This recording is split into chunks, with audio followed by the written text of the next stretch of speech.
Assalamualaikum warahmatullahi wabarakatuh. Waalaikumsalam Perkenalkan Pak warahmatullahi. Ustadz, nama Iya. saya Mansur, Hmm, saya dari Ngalian. Pindah-pindah ya.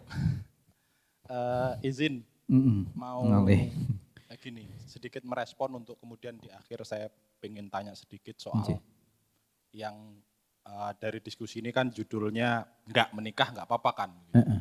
Saya ingin mengaitkan begini, kalau tadi Ustadz bilang banyak hal soal pertimbangan pernikahan adalah bisa anak, bisa banyak hal begitu. Mm. Tapi kalau kita bisa kaitkan dengan Maqasidus Syariah Mm. juga disebut bahwa tidak hanya hifzun nasab tapi juga hizbun nafas diri. Karena uh, setahu saya begitu, hukum itu bisa berubah statusnya dalam kondisi yang berbeda. Nah, di kondisi yang hari ini ekonomi serba sulit dan lain sebagainya, kalau tadi disinggung oleh moderator juga bahwa kebanyakan Gen Z takut menikah dan lain sebagainya, itu berkaitan dengan begini Pak Ustadz. Seandainya saya beranggapan bahwa saya menikah itu nggak apa-apa, kemudian saya memilih untuk tidak menikah dengan asumsi bahwa saya bisa membahagiakan diri saya sendiri, kalaupun tadi disebutkan bahwa kalau di surga nanti yang nemenin siapa. Kalau di surga sendiri juga nggak apa-apa kan. Maksud saya, apakah kemudian di surga harus perlu teman? Maksud saya, sejauh ini kita punya orang tua, kita punya saudara, kita punya teman. Kalaupun itu saja yang menemani kita, bukankah itu nggak apa-apa begitu. Kemudian yang pada akhirnya begini, kalaupun pada akhirnya kita sayang pada diri kita sendiri, tentu kita mempertimbangkan kemaslahatan dan kebahagiaan kita sendiri. Kebanyakan yang kemudian tadi juga disebut bahwa kebanyakan alasan, setahu saya kebanyakan alasan pernikahan itu selesai karena memang ekspektasi yang tidak tersebut begitu. Ekspektasi perempuan maupun ekspektasi laki-laki. Nah, saya ingin tanya, seharusnya berekspektasi terhadap pernikahan itu harusnya seperti apa, Bos? Karena gini, kalau tadi jenengan sebut tujuan pernikahan adalah bahagia, senang, seiring berjalannya waktu, nikah itu oke, nanti ada banyak yang menyebutkan bahwa oh nanti kalau udah nikah rezekinya datang sendiri. Oke, tapi tantangannya pasti ada sendiri. Bahwa kemudian hari ini saya bisa nyaman dengan diri saya bisa ibadah dengan diri saya sendiri, saya mencintai diri saya sendiri. Kalaupun nanti ditakdirkan nikah, alhamdulillah. Kalau enggak. Maksudnya nikah itu oke jadi keharusan dan sampai pada batasan mana nikah itu jadi harus atau jadi jadi sesuatu yang harus disegerakan. Karena menurut saya hari ini yang penting itu ya kita punya di indis ekonomi ya, yang kemudian keharusan yang kita miliki adalah ya kita bisa berdikari, kita punya ekonomi, membiayai diri kita sendiri dan lain sebagainya. Itu yang kemudian menurut kami lebih penting daripada pernikahan yang pada akhirnya penataan ekspektasi yang nggak jelas, akhirnya jadi tujuan pernikahan yang bahagia itu jadi nggak bahagia. Ustaz. Bagaimana kemudian kita menata ekspektasi atas pernikahan kalau pada akhirnya kita sudah, misal kita sudah tahu nih kita mau apa, kita mau kemana, usia kita, misal tadi jenengan di awal ngomong soal usia. Oke, kita umur kita maksimal 62, 63, oke ini sekarang umur kita 25, 27, oh perbanyak uang, kemudian lebih rajin olahraga, ibadah dan lain sebagainya tanpa kemudian harus punya pasangan yang potensinya juga ya kita nggak tahu juga ke depan akan bagaimana. Saya kira itu Ustadz. Terima kasih. Assalamualaikum warahmatullahi wabarakatuh. Waalaikumsalam warahmatullahi wabarakatuh. Ya, tanya kenapa? Ya sebagian karena memang itu sunnah Rasulullah. An-nikahu sunnati. Bahasa Nabi itu indah. An-nikahu sunnati. Nikah itu sunnah, enggak wajib. Faman raghiba an sunnati falaysa minni. Kemudian ada batasannya. Kalau engkau enggak suka dengan sunnahku, ya sudah. Engkau tidak termasuk orang yang cinta dengan aku, dengan sunnahku. Artinya apa? Begitu Nabi menyampaikan itu sunnah, sekian banyak kemanfaatan yang bisa jadi karena keterbatasan rasionalisasi kita itu tidak mampu menjangkau. Contoh tadi misalnya Mas Janan, Mas mana? Ya, Mas Dimas, udah nikah belum? Punya rasa cinta sama cewek? Terus ketika lihat cewek pengennya apa? Menikahi atau merabini. Malu nih. Oh boleh ya, biar voice-nya masuk ya. Oke, sekarang kalau belum mampu menikah, apa kompensasi jenengan?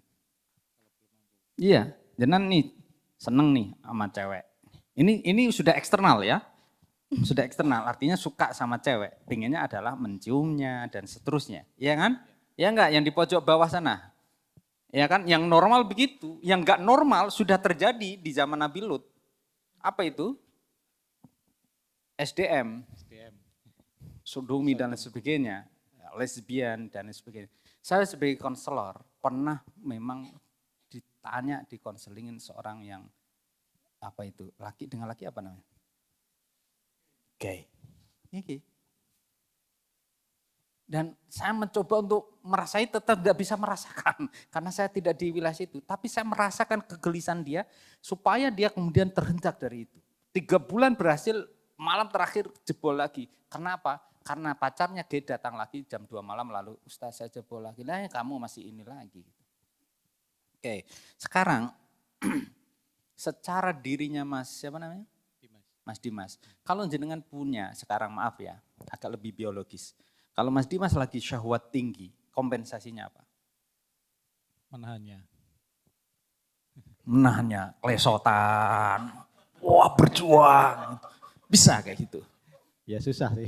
Susah kan? Karena birahi tinggi ada di mana? Di nafsu kan. Iya nafsu.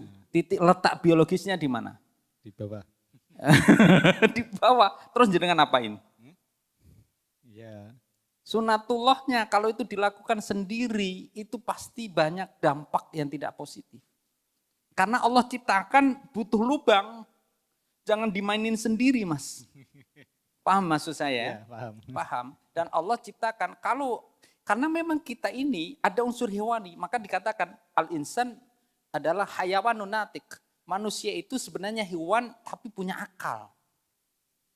Jadi setiap apa yang kemudian ada di insting dan sebagainya secara fisikal, hewan itu ya kita ini punya nafsu makan, nafsu ingin menguasai, ya, nafsu ingin menyalurkan. Coba kalau ya, ini penyayang kucing katanya Mbak Anis.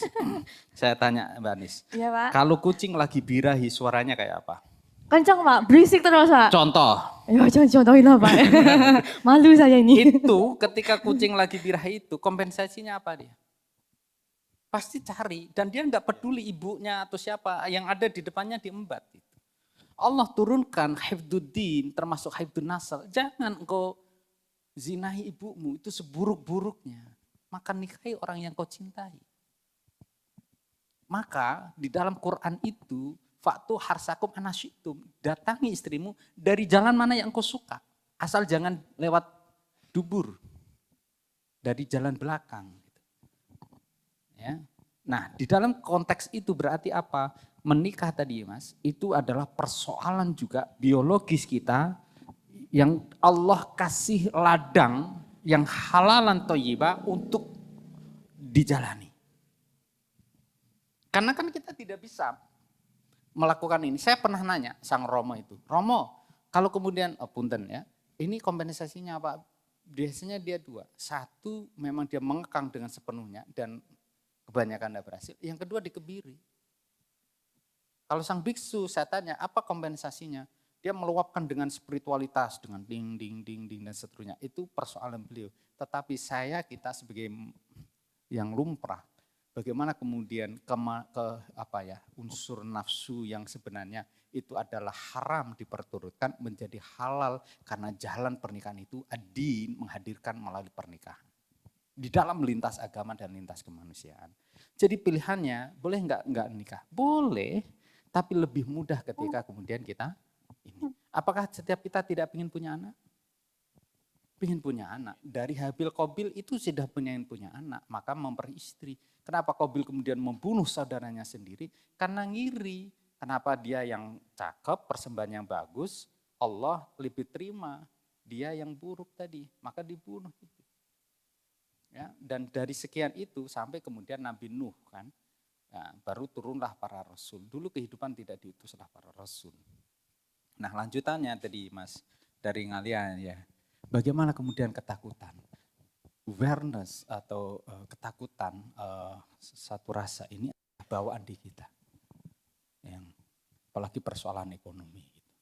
Jangankan teman-teman misalnya, saya yang ada pada taraf sekarang dengan kondisi guru besar pun itu melihat ya Allah gitu. Tapi selalu saya katakan bahwa anak itu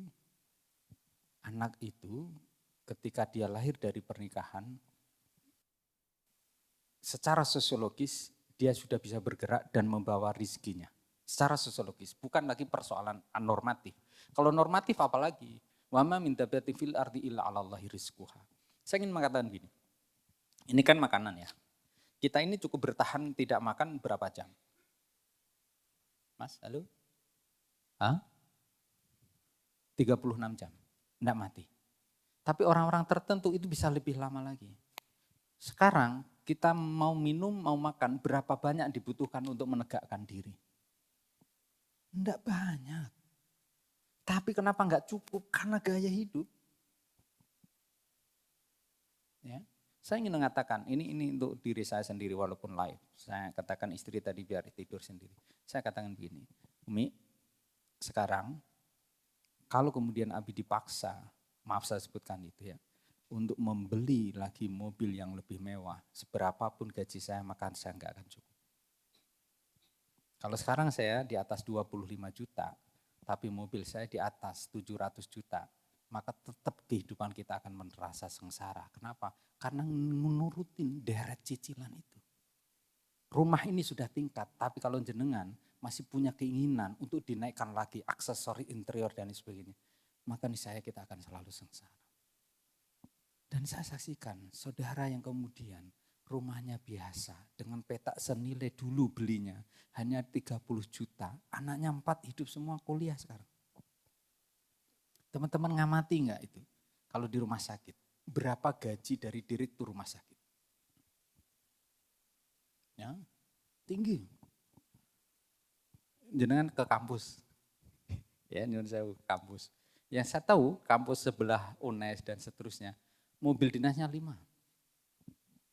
2 di rumah dinas, 3 di kampus. Sekarang jenengan bandingkan dikit dengan security satpam. Gajinya berapa satpam?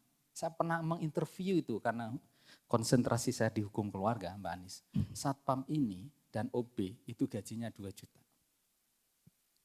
Anaknya 4. Yang TU sempat saya tanya gajinya berapa? Saya 3 juta. Anaknya kuliah. Anaknya 4. Kok cukup ya? Kadang gak logik gitu. Saya ingin kemudian bahwa ketika direktur datang ke rumah sakit, dia pakai minimal Pajero, Fortuner, naik lagi Alphard.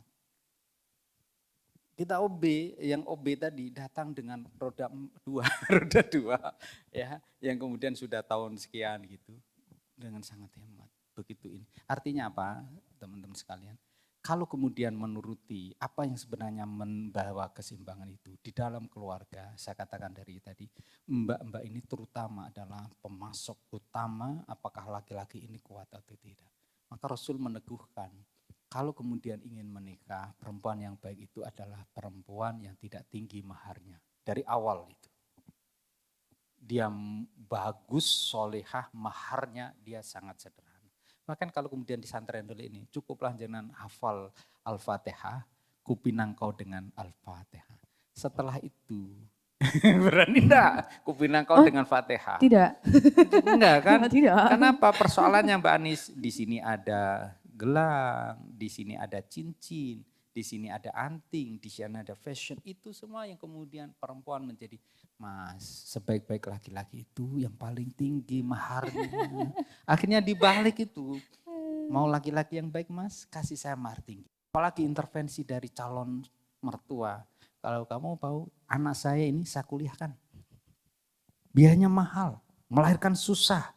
Saya sama ayah, bapak sementara ini memberikan dia yang terbaik. Masa mau saya serahkan sama jenengan yang kere? Ya.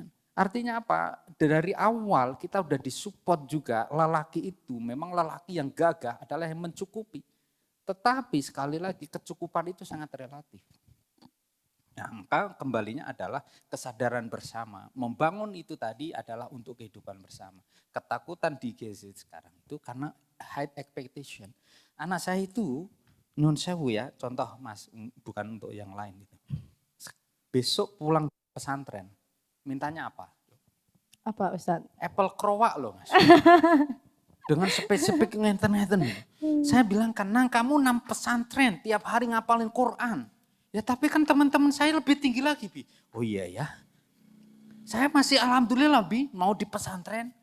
Teman saya itu speknya tinggi baru itu. Oh iya, diam juga. Habis profesor, oh makin diam lagi saya. Karena doktrin-doktrin itu terpengaruh secara eksternal tadi. Saya, ya nggak apa-apa, ini memang Apple Crow, Mbak. Tapi casingnya. Casing dari istri. Dan saya jujur aja, istri saya pakai Apple, pas sungguhan. Oke, Ustadz, Ya. tadi kan kalau satpam gajinya 2 juta aja itu anaknya kuliah semua gitu. Di keluarga saya mirip-mirip Ustadz. ya. Bahkan ngontrak depan itu ruang tamu, tengah itu untuk tidur, belakang itu dapur dan kamar mandi. Nah, ya saya juga bisa hidup sampai sekarang. Adik saya 2 gitu kan. Saya setuju dengan hal itu bahwasanya setiap anak itu pasti membawa rezeki. Saya sangat setuju. Tapi sedikit informasi, saya itu guru di kejar paket Ustadz. Saya tugas di dinas sosial, itu saya mengajar di panti begitu. Nah, saya melihat di sana, saya pengen nangis Ustadz. Saya cukup emosional kalau membahas itu gitu. Kebanyakan mereka itu adalah perempuan. Bahkan mereka banyak yang belum bisa membaca begitu. Dan pahitnya, itu di usia 17-18 tahun ada yang sudah punya anak Ustadz. Dan kebanyakan latar belakangnya itu dibuang oleh suaminya. Misalnya diceraikan, habis itu tidak memiliki saudara, akhirnya di panti begitu. Artinya saya tidak mungkin, atau mungkin kita semua ya, kita semua tidak akan mengembalikan pola yang sama seperti keluarga kita sebelumnya. Kalau dulu saya makan sate dibagi 3 orang, adik saya juga, saya nggak mungkin akan tega untuk mengulang kembali hal itu begitu. Nah oleh sebab itu tadi manusia diberi akal, begitu ya teman-teman ya. Nah sebagai manusia yang punya akal tadi, ada manajemen resiko untuk apa? Bukan menghindari takdir, tapi meminimalisir takdir begitu. Teman-teman saya di panti itu, saya nggak bisa membahas itu. Nah, jadi setiap permasalahan terkadang itu yang jadi korban adalah perempuan begitu. Nah, saya mewakili perempuan bahwasanya kalau laki-laki ada hasrat yang tidak bisa dibendung ya sekian begitu. Tapi perempuan juga bukan objek juga gitu. Lebih luas daripada itu, dan terutama juga masalah kesehatan mental. Saya tidak bisa bayangkan teman-teman di panti bagaimana kabar mental mereka yang 17 tahun punya anak dan posisi baru ijazah terakhir adalah SD begitu.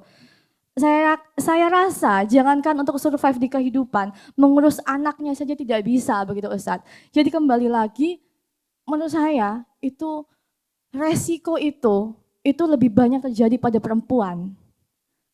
Tanggapan Ustadz bagaimana Ustadz? Resiko yang apa nih? Termasuk misalnya mental dan sebagainya. Kalau tidak nikah atau nikah? Enggak, maksudnya kalau kita menikah dan kemudian pasangannya kurang tepat begitu. Oke. Oh ya, baik. Jadi gini, kebetulan guru besar saya itu adalah in Islamic Law, lalu konsentrasi saya di hukum keluarga, walaupun kemudian di bagian filantropi hukum Islam ya. Ingin saya share begini, beberapa penelitian saya itu kan berkenaan dengan judi online dan pengaruhnya terhadap ketahanan keluarga, judol, pinjol, lalu terakhir masuk di jurnal internasional itu tentang juga rentenir ya. Tapi juga terhadap satu perilaku di kawasan orang-orang berincome yang kemudian kenapa masih susah, masih kere dan macam sebagainya. Di bagian Pantura itu pernah saya teliti begini Mas, Mbak Anis ya termasuk jawabannya. Ini pelaut, pemuda-pemuda pelaut itu, minimal ketika saya hitung interview secara cepat, mereka itu sebulan itu bisa antara 20 sampai 30 juta pendapatannya. Tapi kenapa kemudian dia tidak mampu juga untuk segera menikah, lalu kemudian masih tanda petik ya ekonominya di bawah. Kenapa begitu? Ya karena habis laut main gaplek. Main gaplek itu terus minum, mabuk, bahkan ketika mabuk lalu medok gitu. Dia kan nggak akan berkembang.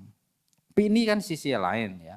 Tapi ingin kemudian kita share tadi itu, ketakutan diri itu berawal dari dalam dirinya sendiri. Orang luar itu biasa. Coba Mbak Anis, Iya. hina saya. Apa ya Ustadz? Masa saya menghina Oke, profesor?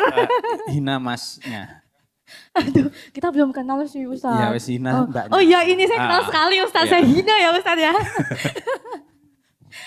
Apa ya? Apa ya Ustadz? Wes macam-macam ya. Iya. Dasar kamu perempuan matre, jelek, udah macam. Ya. Nah, kan ketawa TV tuh nggak ngefek Mbak Anis. Kenapa? Karena kediriannya sudah kuat gitu. Jadi kalau kemudian seorang suami ingin menikah, kuatkan diri jenengan. Di dalam rumah tangga itu bukan faktor istri, tapi jenengan. Terakhir kalau kemudian gak kuat, udah Allah akan kasih petunjuk. Allah yang akan menceraikan dia dan menggantikan jenengan dengan yang lebih baik. Tapi itu biasanya Allah gak suka, maka Allah akan tetapkan dari awal. Saya ingin mengatakan di dalam konsepsi hukumnya, bahwa nikah jodoh itu adalah kafa'ah. Mesti ada unsur yang chemistry. Sama-sama jomblo udah lama, lalu daripada enggak, nah itu chemistry-nya di situ.